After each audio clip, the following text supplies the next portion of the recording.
Levez-vous tous pour le juge Thompson. Le silence s'est abattu sur la salle 304 du tribunal municipal lorsque le juge est entré. C'était un vendredi ordinaire pour tout le monde, sauf pour Olivia Pearson, 38 ans, assise seule à la table de la défense. De l'autre côté, l'officier Ryan Sutton a esquissé un sourire discret en ajustant sa cravate. Il était certain de remporter la victoire. Affaire Neroro 497-1829, police contre Pearson. Accusation d'outrage au tribunal et de résistance à l'arrestation, a annoncé le greffier. Le juge a regardé par-dessus ses lunettes vers Olivia. Je constate que la prévenue n'est pas représentée par un avocat. Souhaitez-vous que la Cour vous commande un avocat commis d'office? Non, votre honneur, je suis parfaitement capable de me défendre moi-même. Sutton eut du mal à réprimer un « Really ?»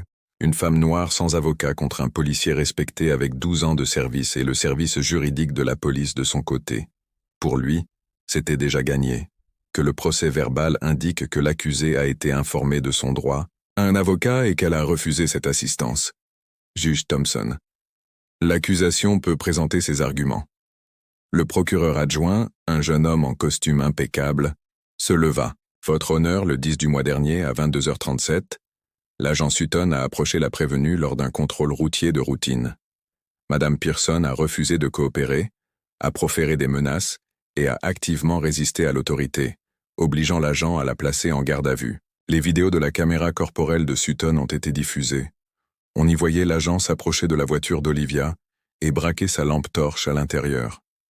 « Permis de conduire et papier du véhicule », dit-il sèchement. « Puis-je vous demander pourquoi vous vous approchiez de moi, monsieur l'agent ?» demanda Olivia calmement. « D'abord les papiers, puis les questions. Avec tout le respect que je vous dois, la loi me garantit le droit de savoir. Sortez du véhicule immédiatement. » La voix de Sutton s'éleva brusquement. « Je vous ordonne de sortir immédiatement du véhicule. » La caméra montre Olivia sortant lentement, essayant toujours de parler lorsque Sutton la saisit par le bras. « Tournez-vous, les mains sur la tête. » Les regards dans la salle d'audience alternaient entre la vidéo et Olivia, qui regardait l'enregistrement sans expression apparente. « Comme vous pouvez le voir, » a conclu le procureur lorsque la lumière s'est allumée, la prévenue a clairement désobéi aux ordres directs et légaux d'un agent en service. « À la défense », a appelé le juge. Olivia s'est levée calmement. « Permission de présenter des preuves, votre honneur, accordé. » Elle s'est avancée au centre de la salle. « J'aimerais montrer ma propre vidéo des événements. » Le procureur s'est levé immédiatement. « Objection. Nous n'avons pas été informés de preuves supplémentaires. » En fait, Olivia a répondu « J'ai envoyé des copies au tribunal et au bureau du procureur, il y a 2 pas été informés de preuves supplémentaires. » En fait, a répondu Olivia, « J'ai envoyé des copies au tribunal et au bureau du procureur, il y a 2 semaines. J'ai la preuve de leur réception. Le juge a feuilleté quelques papiers. C'est exact. Objection rejetée. Continuez. » Le visage de Sutton a perdu toute couleur. Ce n'était pas la femme effrayée qui l'avait arrêté. Cette nuit-là, il y avait quelque chose dans son ton, dans son attitude. L'écran a montré une vidéo prise sous un autre angle, une caméra installée sur le tableau de bord de la voiture d'Olivia, avec un son cristallin. « Officier Sutton, c'est la 3e fois en 2 mois que vous m'arrêtez dans la même rue. Comme les fois précédentes, je n'ai commis aucune infraction. » La voix de Sutton semblait différente sur cet enregistrement. « Écoutez-moi, ce n'est pas vous qui décidez qui j'arrête. J'en ai assez que vous pensiez pouvoir tout remettre en question. » Il demanda calmement à Olivia. « Vous savez très bien de quoi je parle. » « De quoi je parle ?» La vidéo montre clairement Sutton tirant brusquement Olivia hors de la voiture avant même qu'elle ait pu finir de détacher sa ceinture de sécurité. La caméra a tout filmé. La violence inutile, les commentaires racistes chuchotés, les menottes serrées contre ses poignets. Lorsque les lumières se sont rallumées, un silence pesant a envahi la pièce. « Votre honneur », a dit Olivia d'une voix ferme.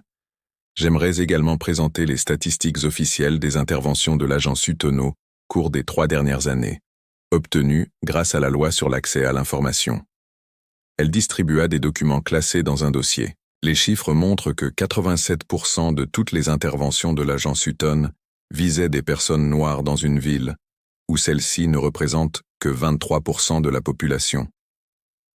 Le front de Sutton commença à transpirer. Comment avait-elle obtenu ces informations? Qui était cette femme? Olivia poursuivit.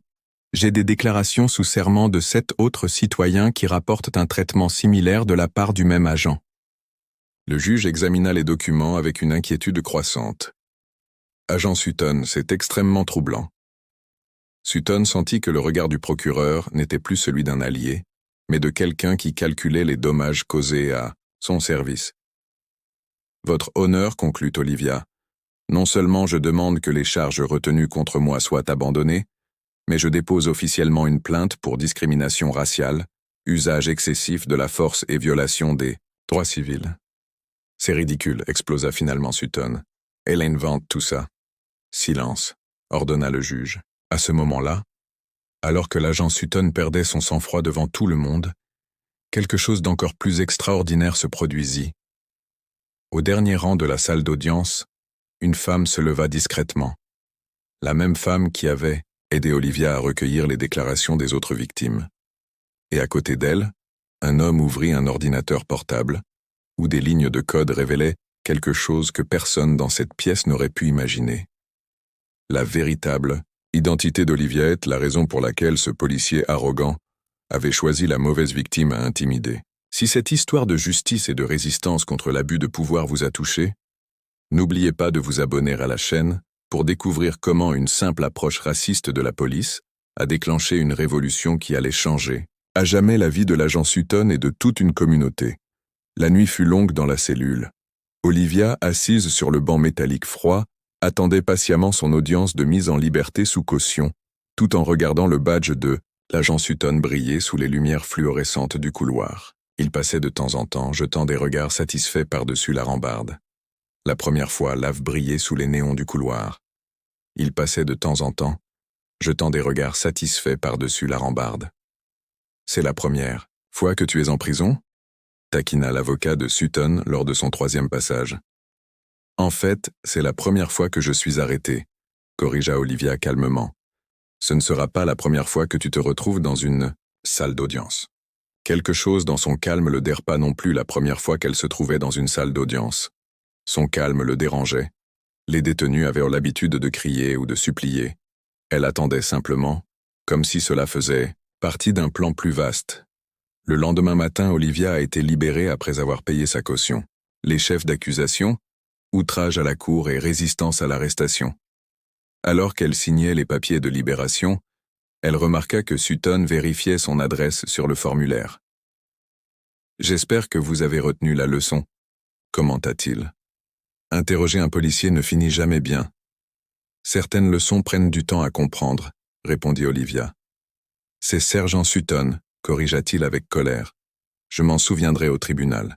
3 jours plus tard, dans un café à quelques pâtés de maison du commissariat, Olivia rencontra Marcus Schun, un journaliste d'investigation qui avait passé sur des affaires de corruption policière depuis 5 ans. Voici ton dossier. Disciplinaire, dit Marcus en faisant glisser une enveloppe discrète sur la table. Et ça n'a pas été facile à obtenir. Sutton a des protections. 7 plaintes en 3 ans, murmura Olivia en examinant les documents. Toutes rejetées sans suite. Le chef de la police est son témoin de mariage, expliqua Marcus. Et les seules affaires qui ont été portées devant les tribunaux ont été classées sans suite faute. De preuves. Commode. Et ma demande d'accès aux statistiques officielles, elle a été officiellement rejetée, répondit Marcus. Mais j'ai une source au sein du département. Il dit que le schéma est clair. Sutton a une préférence pour les conducteurs noirs, en particulier les femmes qui conduisent seules la nuit. Un prédateur avec un badge, conclut Olivia en rangeant les documents. Il nous faut plus d'informations. Tu es sûr de vouloir continuer? Il te surveille déjà. Il est passé 2 fois dans ta rue hier. Olivia sourit légèrement, comme je m'y attendais. Au cours des semaines suivantes, Olivia commença à monter son dossier avec minutie. Pendant la journée, elle travaillait normalement dans son bureau au Centre de défense juridique communautaire. La nuit, elle transformait une pièce vide en centre d'opération. Ce que Suttonette qui allait tout changer, c'est qu'Olivia Pearson, juste une simple citoyenne, Elle était avocate spécialisée dans les droits civiques, diplômée avec mention et expérimentée dans les affaires d'abus policiers. Pendant des années, elle avait fait profil bas, remportant des victoires discrètes et évitant la publicité qui aurait pu nuire à son efficacité. Grâce à des groupes communautaires et aux réseaux sociaux, elle avait trouvé 6 autres personnes qui avaient été injustement approchées par Sutton, toutes avec des histoires similaires: intimidation, commentaires racistes voilés, fouilles inutiles. Il travaille toujours seul, éteint sa caméra ou oublie de l'allumer, a expliqué Keisha, une infirmière qui avait été arrêtée 3 fois dans le même mois. Et il trouve toujours une raison après coup pour justifier son intervention. Il se fait un malin de nous humilier, a ajouté Thomas, un professeur d'université. Quand j'ai protesté, il m'a fait m'allonger sur le trottoir, en costume, alors que les voitures passaient. À chaque déclaration, Olivia assemblait les pièces du puzzle. Marcus lui fournissait des documents internes qui n'auraient jamais dû quitter le département. Et il y avait quelqu'un d'autre, quelqu'un à l'intérieur du système dont Olivia protégeait le nom à tout prix. Pendant ce temps, Sutton restait confiant. Au poste de police, il affichait la photo d'Olivia prise lors de l'audience sur le mur comme un trophée. Elle pensait pouvoir me donner une leçon, se vantait-il auprès de ses collègues. Maintenant, elle va apprendre comment fonctionne le monde réel. L'agent Diaz, nouveau au département, regardait la scène avec malaise. Et si elle conteste, vraiment l'amende avec des preuves? Harry Sutton. Ma parole contre la sienne. Devinez qui le juge va croire? La veille du procès, Olivia a reçu un appel inattendu. C'était Rebecca Torres, une technicienne du département informatique de la police. J'ai réussi, a-t-elle chuchoté. Toutes ces approches au cours des 3 dernières années avec les horodatage et les emplacements GPS, les rapports officiels par rapport à ce qui s'est réellement passé. J'ai aussi trouvé le problème sur les caméras défectueuses. Tu es sûr de vouloir faire ça? Demanda Olivia. Ta carrière. Ma sœur était l'une de ses victimes l'année dernière, répondit Rebecca d'une voix ferme. Il ne m'a jamais vu, mais je l'ai toujours observé. Il est temps qu'il paie. Cette nuit-là, tandis que Sutton dormait profondément, certain de sa victoire au tribunal, une équipe de 3 personnes travaillait discrètement dans un appartement de l'autre côté de la ville. Des cartes thermiques montrant les schémas d'approche récupérés. Les transcriptions audio se superposaient aux données officielles et réelles, convergeant toutes vers une vérité indéniable. C'est prêt, annonça Marcus en regardant l'écran de l'ordinateur où des lignes de code finissaient de traiter les données. Si ça ne le fait pas tomber, rien ne le fera. Olivia admirait le travail accompli. Il ne s'agit pas de le faire tomber, corrigea-t-elle. Il s'agit de changer le système, ce que Sutton ne réalisait pas alors qu'elle se préparait avec confiance pour le tribunal ce matin-là, c'est que sa routine d'intimidation et d'abus de pouvoir n'avait pas seulement fait une victime de plus. Elle avait activé tout un réseau de résistance qui attendait silencieusement le moment idéal. Olivia n'était pas seulement prête à se défendre. Elle était prête à transformer ce procès en un test pour l'ensemble du système. Et alors que l'heure approchait, le piège méticuleusement construit était sur le point de se refermer sur un prédateur qui n'avait jamais imaginé être traqué par celle qui était censée être sa proie. Le regard du juge Thompson en disait long. Alors qu'il analysait les documents et les preuves présentées par Olivia, son expression passa visiblement du scepticisme initial à une profonde inquiétude, puis à une indignation contenue. « Votre honneur » intervint le procureur, sentant l'ambiance changer dans la salle. « Nous demandons une suspension d'audience afin d'examiner ces nouvelles informations. » « Refusé » répondit sèchement le juge. « Ces documents ont été dûment versés au dossier à l'avance. » Continuez, Madame Pearson. Sutton se tortillait sur sa chaise. La sueur perlait déjà sur ses tempes tandis qu'il jetait des regards angoissés vers le représentant légal du département, qui évitait tout contact visuel.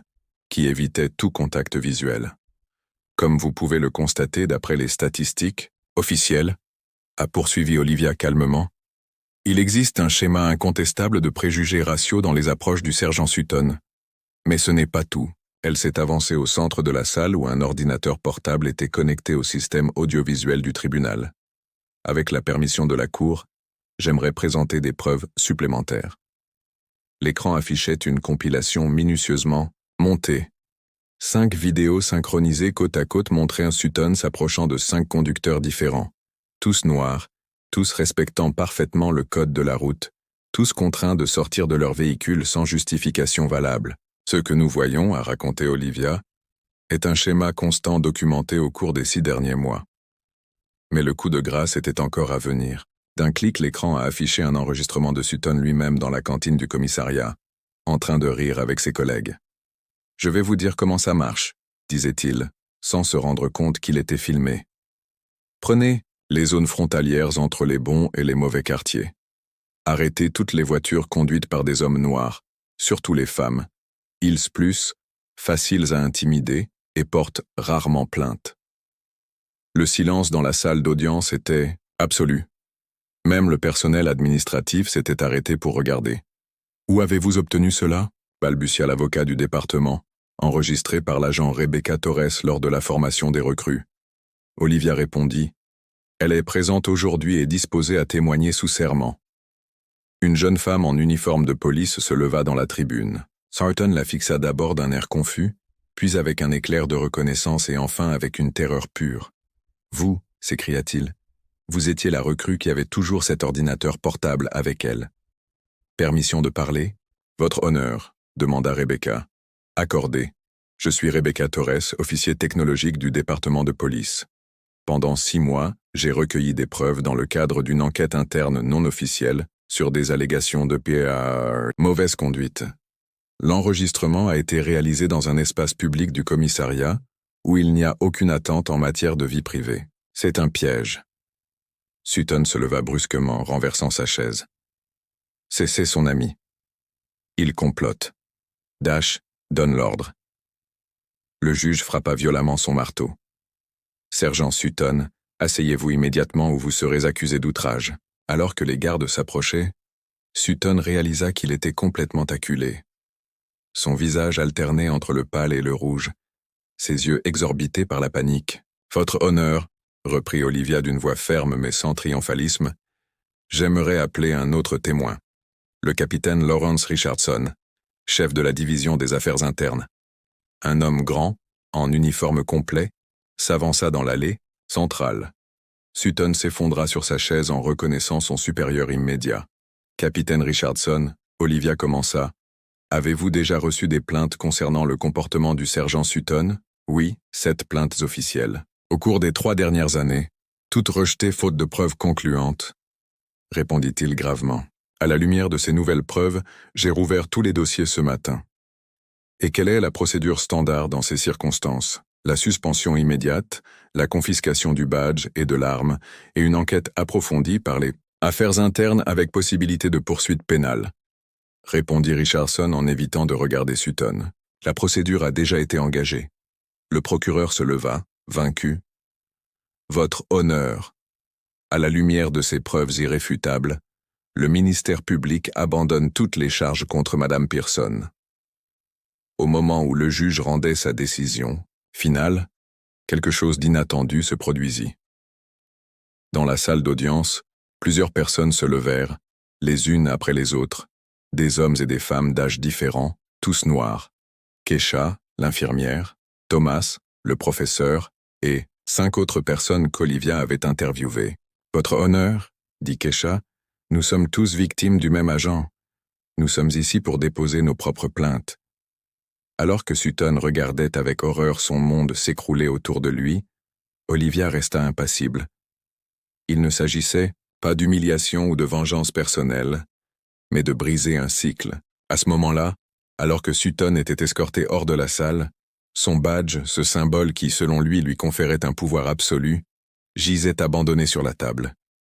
Il regarda Olivia une dernière fois, non plus avec mépris, mais avec la lucide prise de conscience qu'il n'avait pas choisi la mauvaise personne à intimider. Son erreur avait été de croire que n'importe qui pouvait être intimidé en toute impunité, ce que personne n'aurait pu prédire à ce moment. Historique, c'est que la chute de Sutton ne serait que la première pièce d'un domino d'avoir choisi la mauvaise personne à intimider. Son erreur avait été de croire que n'importe qui pouvait être intimidé en toute impunité. Ce que personne n'aurait pu prédire à ce moment historique, c'est que la chute de Sutton ne serait que le premier domino d'une série de révélations qui ébranlerait tout le département de police. Et le petit appareil que Rebecca Torres avait discrètement glissé dans la poche d'Olivia en sortant du tribunal, contenait bien plus que la condamnation d'un simple flic corrompu. Il contenait les germes d'une transformation à laquelle personne n'était préparé. 6 mois s'étaient écoulés depuis cette journée historique au tribunal. Dans le café en face du commissariat central, Olivia Pearson observait discrètement l'entrée du bâtiment tout en sirotant son café. Elle n'était pas là par hasard. C'était le jour de l'audience finale de la commission d'éthique qui allait décider du sort de 5 autres agents impliqués dans les irrégularités révélées par cette affaire soudaine. Le petit appareil que Rebecca Torres lui avait remis, ce jour-là contenait bien plus que des vidéos et des enregistrements compromettants. C'était un dossier complet sur les abus systématiques qui s'étendait à l'ensemble du réseau au sein du département. Une culture d'intimidation et de discrimination protégée par des décennies de silence. Alors qu'il attendait, son téléphone vibra pour lui signaler une notification. L'agent Ryan Sutton plaide coupable de multiples violations des droits civils. Il accepte une peine de 18 mois et l'interdiction définitive d'exercer ses fonctions d'agent des forces de l'ordre. Olivia ne sourit pas. Il ne s'agissait pas de question de vengeance. Cela n'avait jamais été le cas. De l'autre côté de la ville, dans un petit appartement mal meublé, Sutton emballait ses dernières affaires dans une valise usée. Sa femme avait demandé le divorce 3 mois plus tôt et avait emmené les enfants dans un autre état. Sa pension avait été versée à un fonds d'indemnisation pour les victimes de fautes professionnelles commises par la police. Son nom était devenu synonyme d'abus de pouvoir dans toutes les formations de police de la région. Il prit un journal posé sur la table. Un article signé par Marcus Chun montrait des photos de Rebecca Torres et de 4 autres agents décorés par le nouveau chef de la police pour leur courage dans la lutte contre la loi du silence. L'article citait l'effet Pearson comme le mouvement de réforme de la police qui s'était déjà étendu aux services de police de 3 États voisins. Photos de Rebecca Torres et de 4 autres policiers décorés par le nouveau chef de la police pour leur courage dans la lutte contre la loi du silence. L'article citait l'effet Pearson, le mouvement de réforme de la police qui s'était déjà étendu à 3 États voisins. Le téléphone de Sutton sonna. C'était son avocat. Mauvaise nouvelle. Le recours collectif avait été approuvé. 27 autres victimes avaient été identifiées. Dans son bureau du Centre de défense juridique communautaire, Olivia finalisait les détails d'un nouveau projet. Ce qui avait commencé comme un combat personnel s'était transformé en un mouvement plus large. L'affaire avait attiré des fonds importants pour développer les services juridiques gratuits dans les communautés vulnérables. Une vidéo sur le mur montrait des images de la semaine précédente, Olivia debout à côté du nouveau maire annonçant la création d'une commission civile indépendante chargée de surveiller la police, une première dans l'histoire de la ville-histoire. À côté d'elle, un groupe hétéroclite de personnes, dont Keisha Thomas et d'autres victimes soudaines, désormais transformées en militantes et en observatrices communautaires. Je n'aurais jamais imaginé qu'une expérience aussi terrible puisse déboucher sur un tel changement, a avoué Keisha lors d'une conférence de presse. Nous pensions être des victimes isolées. Aujourd'hui, nous formons une communauté de militantes. Au commissariat, Rebecca Torres dispensait une formation aux nouvelles recrues. Sur le mur, une peinture arborait les mots qui sont devenus la nouvelle devise de la police. Protéger et servir signifie protéger tout le monde et servir la justice. Le badge que vous allez recevoir, a-t-elle expliqué avec conviction, n'est pas un bouclier qui vous protège des conséquences. C'est un symbole de responsabilité accrue. Dans une pièce voisine, le capitaine Richardson distribuait de nouveaux équipements. Des caméras corporelles à activation automatique et double vérification, impossibles à éteindre lors des interventions. Ce n'est pas négociable, a-t-il déclaré. La transparence n'est pas facultative dans un service qui sert le public. Quand Olivia est enfin rentrée chez elle ce soir-là, elle trouva une lettre inattendue. Elle était de Sutton, écrite à la main. « Je n'ai jamais voulu être le genre de flic que je suis devenu », disait la lettre. Ça a commencé par de petites choses que personne ne remettait en question. Puis c'est devenu une habitude, puis une identité. Je n'attends pas de pardon, mais je veux que tu saches que je comprends maintenant ce que tu as essayé de me montrer cette nuit-là. Certains d'entre nous doivent tomber pour que d'autres puissent apprendre à marcher correctement. Olivia a conservé la lettre dans un dossier où elle gardait des coupures de journaux sur l'affaire. Ce n'était qu'une histoire parmi tant d'autres, certaines plus dramatiques, d'autres plus subtiles, mais toutes nécessaires. La semaine suivante, elle devait être l'oratrice principale d'une conférence nationale sur la réforme de la police. Son discours ne porterait pas sur les méchants et les héros, mais des systèmes défaillants et du courage nécessaire pour les réparer. Le véritable pouvoir ne réside jamais dans l'abus d'autorité, dira-t-elle. Il réside dans le courage, de remettre en question, d'enregistrer, de résister pacifiquement et de persévérer quand tout semble impossible. Dans un moment d'introspection poétique et de justice, la salle de formation où Olivia s'adressera à des centaines de policiers porte désormais un nouveau nom, fraîchement installé sur la porte. Auditorium Rebecca Torres. Le courage, c'est faire ce qui est juste quand personne ne regarde. L'histoire d'Olivia Pearson n'était pas seulement celle d'une femme qui avait fait tomber un policier corrompu. C'était l'histoire de comment un seul acte de résistance digne pouvait créer des ondes de choc qui transformaient des systèmes entiers. Pas par la violence ou la vengeance, mais par la poursuite persistante, méticuleuse et inébranlable de la justice.